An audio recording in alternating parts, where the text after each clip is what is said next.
دادگاه خوجند بعد تقریباً 2 هفته شروع بازبینی پرونده خیرالله میرسعیدوف بازپرسی شاهدان این پرونده را انجام داد. در پرونده میرسعیدوف 25 شاهد ثبت شدند و 15 نفر آنها در تالار مرافعه بازپرسی شده. 10 شاهد باقی مانده با سبب‌های به دادگاه حاضر نشدند. چهارشنبه 20 ایون رئیس مرافعه نشانداد آنها را قرائت کرد.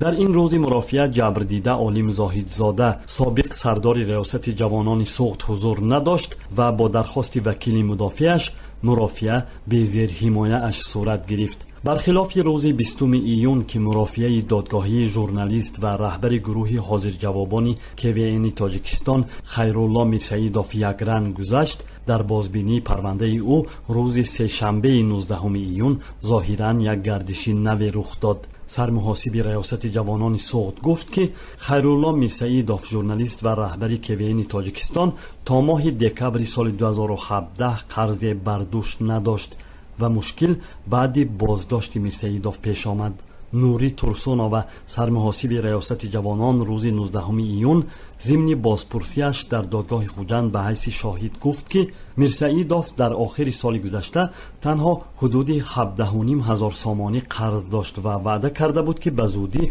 سندهای خراجات آن قرضها را هم پیشنهاد میکند.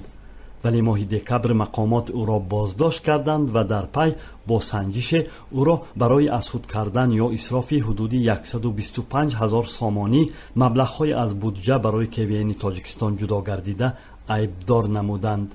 همین طور سرمحاسب ریاست جوانان ورزش و سیاحی ولایت سوخت منطقاً تصدیق کرد که مشکل میرسعیدوف بعد آن پیش آمد که او ماه نوامبر در مراجعتنامه به عنوان رئیس جمهور عالم زاهدزاده رهبر سابق این ریاست را به مبلغ $1,000 آمریکایی رشوه‌خواهی از او متهم کرد.